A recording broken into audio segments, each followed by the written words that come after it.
the minister Jeff Robinson. You are listening to the Jeff Robinson Trio here at the Lizard Lounge Sunday night. It's time. It's time to have church. Y'all ready to have church? Y'all ready to go to church? It's Sunday night. I know y'all didn't go to church earlier tonight. I can tell you, earlier today. I can tell y'all not that tight. And if you did, congratulations. Because some of y'all did. I didn't, but some of y'all did. I'm just going to admit, you know, but I still love the Word of God. And you're going to hear some of that right now. Know what I mean? Because God is in us, and if He is, He is all the time. And I'm sorry, ain't she? So, ladies and gentlemen, in the presence of God, it's time to bring about God. Ladies and gentlemen, one and only legend, Holy God!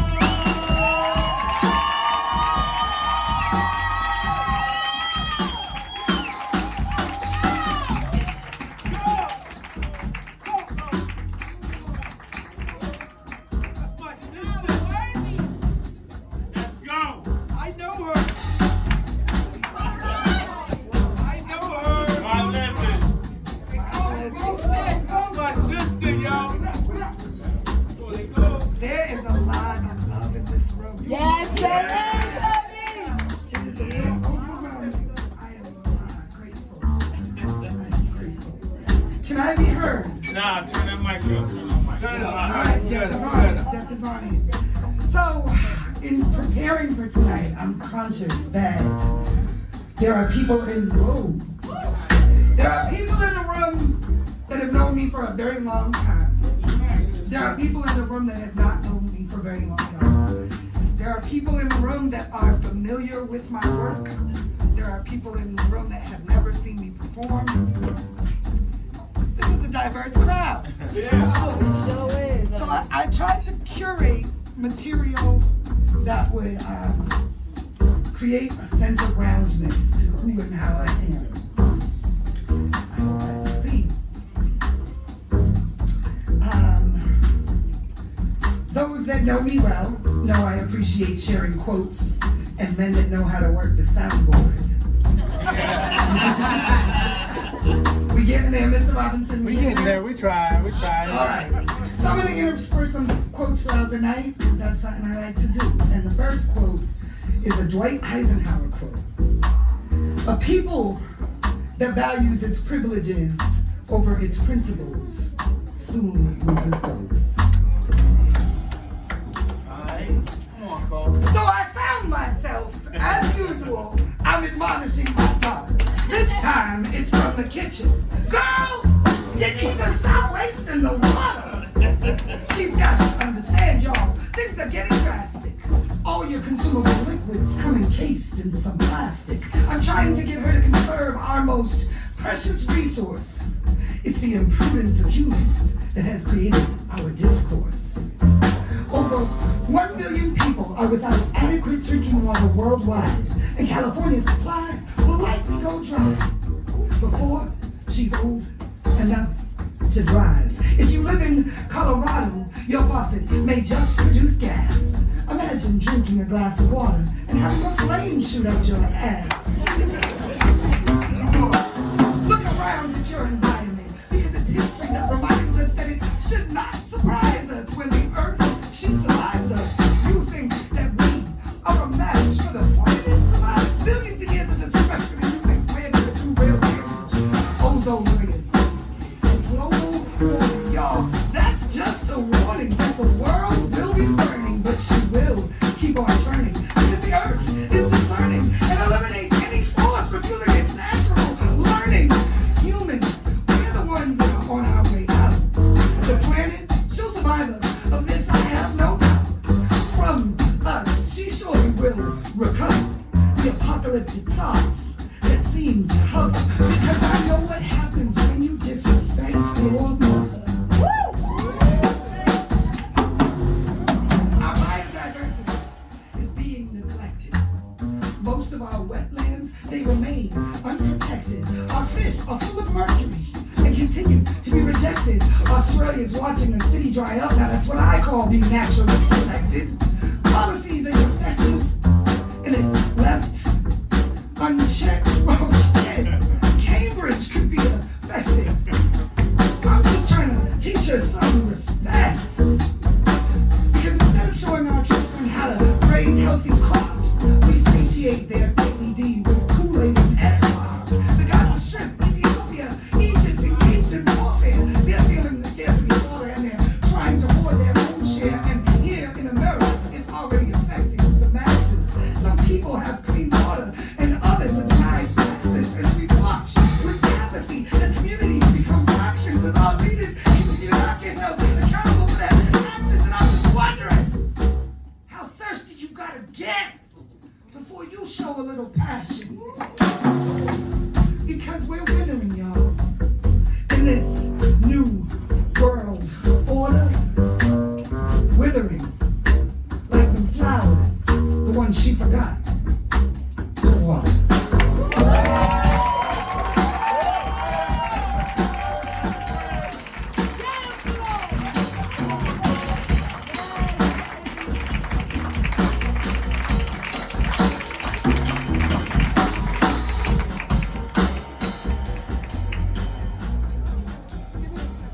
Come on, Cole.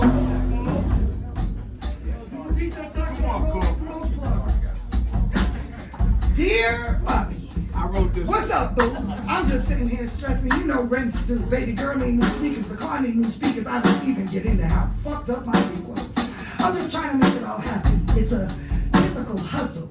Being a silent statistic in a complex prison struggle. Your lawyer hasn't called. I bet he would if you owed him money. He takes lunch breaks with assistant DAs coming back to you talking all funny. Do he make offers or take offers? Because it seems like he delivers their penalty just so it could seem a little softer. Justice is blind, you see. It doesn't see that it's the blind that lead the blind to them verdicts of guilty.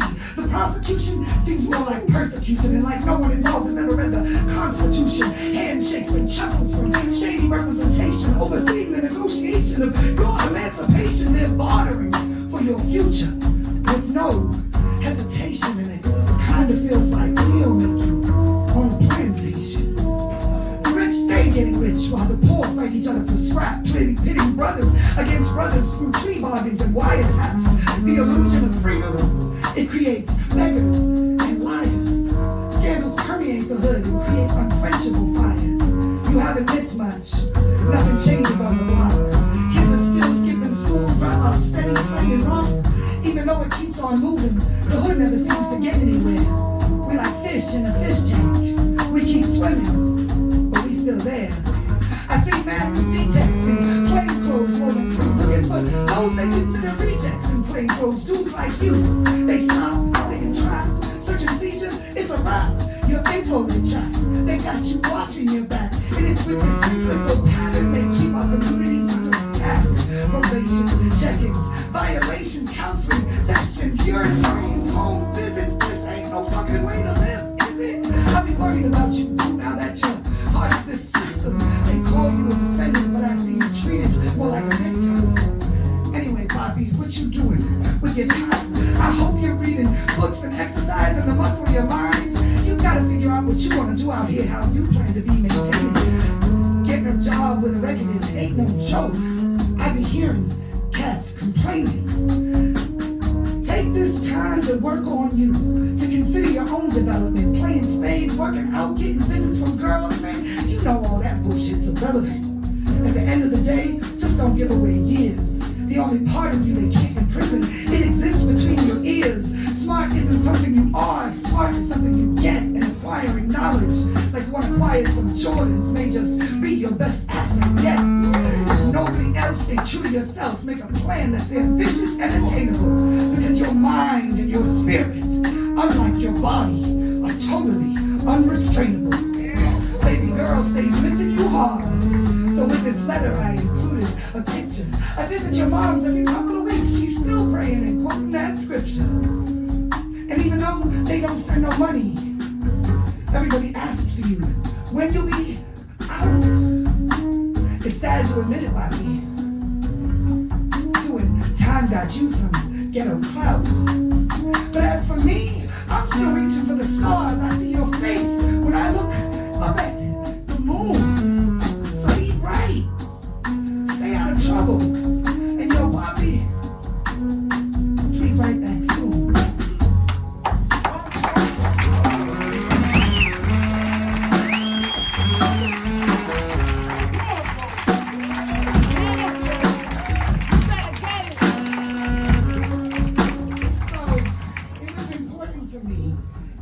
One of the pieces that I shared tonight, I want to be an acknowledgement that last year we started formally as a country acknowledging Juneteenth as a federal holiday, and that is that's excellent in our steps towards being more truthful about the history of this country. Yet, I am prompted to remind folks that the 13th Amendment, which is what we are in fact celebrating when we celebrate Juneteenth, was ratified to say that it was unlawful to own, to enslave a human body unless it commits a crime. And that was the birth of our prison industrial complex that to this day has impacts on communities, to this day rips apart families, to this day has nothing to do with reform. So please, if you are ever called to action to do anything to reform judicial or prison systems, please step up. You mean for that to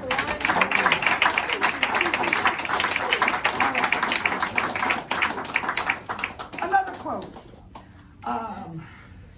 Karee. Thank you for being in the room. Yeah. I didn't know that was you, Kay. Karee is the first person to ever call me Coley Cole. We have known each other since we were quite young, and this quote was selected with you in mind, my brother. Out of your vulnerabilities will come your strength. Sigmund Freud. I began my descent on a brazen path where the love I have for myself is the only love that seems to last. Sight, sounds, the people I see, a reminder that y'all are a reflection of me. I met this student one day.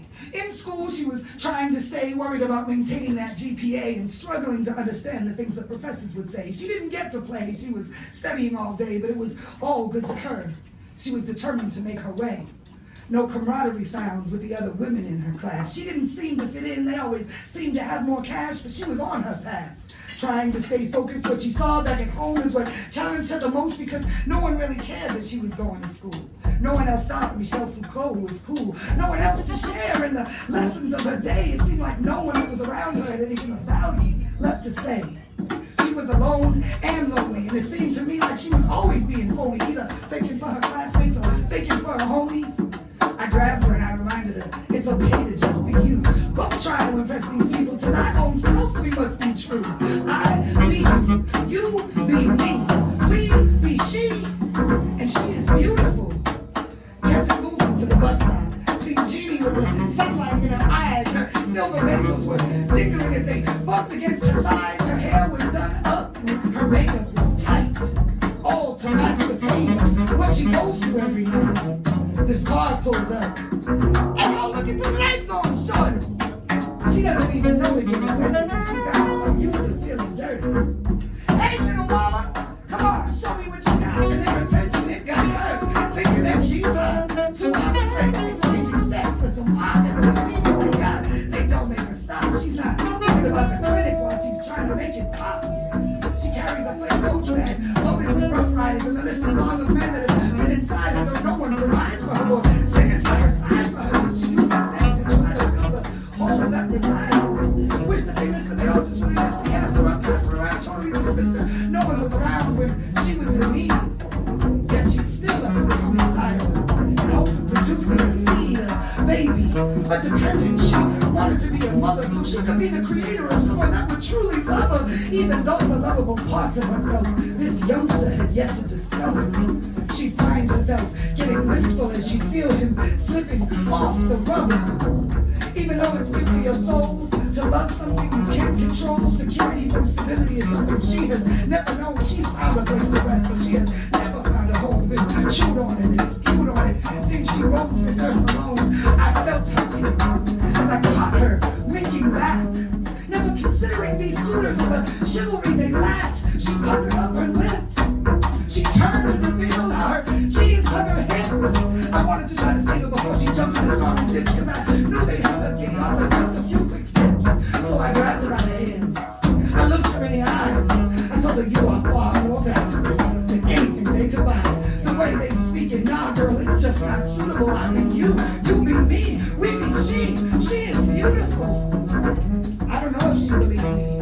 I continued on my way. I prayed for her enlightenment, that maybe she'd understand one day, that maybe she'd be like Marcia, who saw the brightness of the light that shone from deep inside of her when she started treating herself right. She quit smoking, learned to do Taibo, found herself with idle time into the library she would go, filled her mind with as much information as it would take, observed all people, and without judgment, learned from their mistakes. She prayed every day, mostly to herself, that she would continue to find the strength to consider her mind her greatest wealth. She found friends and people like-minded. She understood most stories get told one-sided. She created change from discussion. She appreciated her blessings. She tried to take all her mistakes as opportunities for lessons. So I called her one day. I told her something unusual. I told her I'd be you, you be me, we be she, and she is beautiful. They walked with me as I continue on my journey, weathered and war-torn and sometimes a little weary. The world can get scary. Everything isn't always clear, but I'm learning to face my path with a brave absence of fear, constantly contradicting myself, forever reinventing myself, testing myself, condensing myself, but consistently striving to find the best in myself. Things change and they seem to be getting harder, but really shit's getting easier, because baby, I'm just getting started. Realizing that I am a part of a blanket that keeps me wrapped in karma. I look in the mirror now, I smile at my reflection, thankful every day for another resurrection, because I am my sister's keeper. I reap the benefits of her protection. Together we fight to challenge society's perception of women that only relate to each other with lies and deception. So when my sisters wish to gossip, they are met with my refusal. I tell them I be you be me, baby she's too beautiful.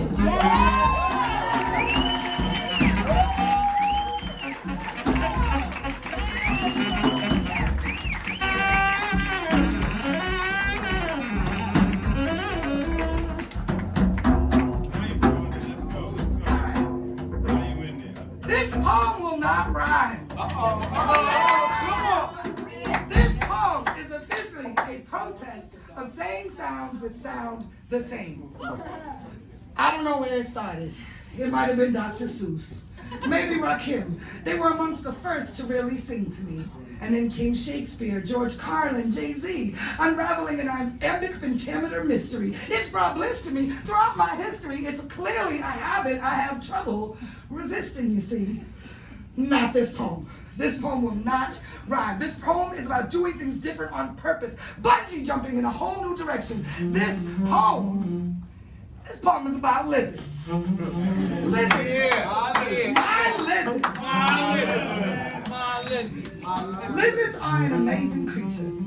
There are almost 1,800 different types of lizards within the lizard species. They can be found on all but one continent of the earth. Lizards, my friends, get around. Yeah. Another interesting fact about the lizard is that many of them have the ability to release their tail when being held captive by a predator. They can actually separate their body from their tail and escape, be free. They go on to live. They never regenerate this tail.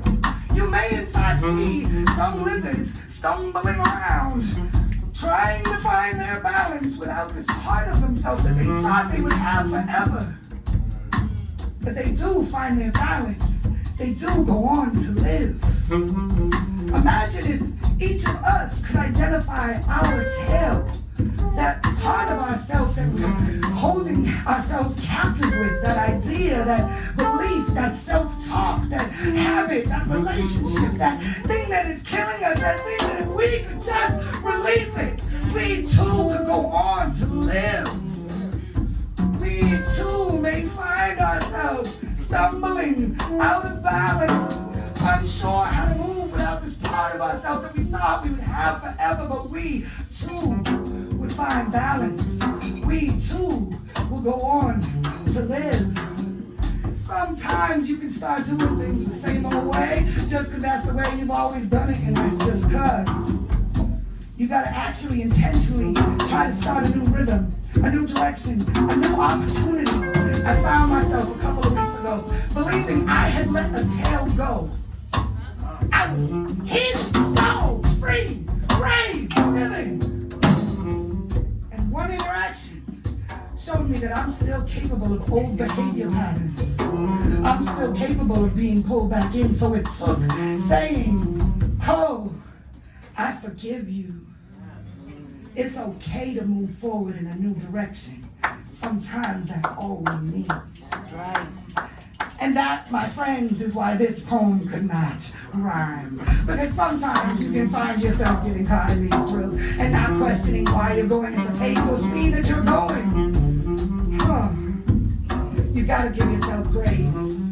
Forgive yourself. Give permission to move forward with another plan. Because you will find yourself stumbling down unknown paths when you're left all alone and you got no roadmap. And that's the thing about habits. They're so easy to bring back. So, fuck that. Come on. I forgive myself. I give myself permission to go on in a new direction, to make new footprints in the snow. Because the problem with following in other people's footsteps is that you don't get to discover the parts of yourself you didn't even know were there.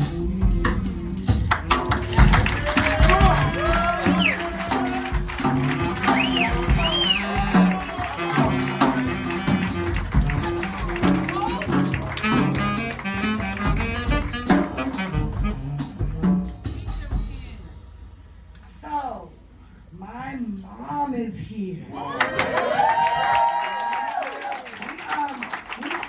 Many of us call her Nani, so on the count of three, if y'all could get with me on a hey Nani. 1, 2, 3. Hey Nani! Yeah. So, there are some singers that when they sing, you can feel it in the bottom of your spine. My mother was the first singer that ever did that to me. And yeah, so recently my mom turned 70. And there was a time in both of our lives that we didn't know if 40 was possible. So I'm hopeful to share something that I wrote with her to commemorate her birthday. I hope she forgives me for sharing this publicly. I love you. Hey, it's Jeff's birthday too. And this you can say. Happy birthday, Mom. Donna Marie, Nana, Sissy, Mother. 70 is no small feat. That's 7 decades. The world is literally a different place from the day you arrived here. There was a time when the prospect of watching you age seemed bleak, and then I watched you reawaken, rebirth, and reinvent yet again to become the next version of yourself. I'm grateful for all of the versions I've seen. Buying a birthday gift for someone like you is a difficult endeavor, as you are someone that is grounded so much more in experiences than in material belongings. My memory is laced with countless physical experiences that include seeing new places and experiencing new things. You have provided me with so many presents over the course of my life, but none surpass the exposure to life's beauty that you have provided. As I reflected on this, I was prompted to think of so many of the intangible gifts that you have given to me over the years, including a deep appreciation for theater and performance art, a vast knowledge of musicality, instruments, genres, and music history, a love of reading and books overall, a fearless commitment to feminism and uplifting other women, an appreciation for dark humor, dry wit, and sarcasm, a strong grasp of writing structure and the ability to express the written word eloquently, curse words, and the ability to disembowel a human with a few choice phrases. The freedom and encouragement to explore multiple philosophies, religions, and schools of thought, the ability to dance salsa, merengue, and even bachata, an ability to make and keep platonic male friends, the love and appreciation of world travel and adventure seeking, a connection to horses that has been lifelong, the ability to ride, care for, and connect to these majestic creatures, the joy of fishing, boating, and the ability to bait my own hook. A diverse palate and appreciation of good food, a base knowledge of cooking principles that led to my confidence and desire to keep learning and experimenting, an awareness of America's unjust racial history and an unwillingness to abide it. An appreciation for non-English languages and non-American culture, the ability to swim and explore the ocean, a fierce sense of independence, compassion and respect for those less fortunate than myself, and a spirit of volunteerism and service to others, pride and prejudice in Italian culture, respect for and appreciation of the LGBT community, the ability to distinguish and appreciate life's bittersweet ironies, a love of competitive games, especially Scrabble and dominoes. The bravery to get up again after being knocked down, the commitment to and forgiveness of family, the ability to evolve as a mother and a woman through your support and commitment as a grandmother, the ability to disarm others with raw truth, the drive to keep learning new things, an appreciation of high quality and standards, the value of personal notes and handwritten letters, the desire to not kill plants and develop a green thumb, and laughter. While you exposed me to my most favorite comedians, I've never laughed as hard or as much as I have with you. Our shared ability to find humor in even the most painful of moments has become a deeply appreciated aspect of my personality and a fucking survival skill. I love you, Ma. I attribute all of these gifts to you. I thank you for giving me life and then giving me life. I am in deep gratitude for all of the resources you have provided to me over the course of my life, and truly thankful for the commitment that you have made to being my mother. Happy birthday, lady. I'm so glad you're here.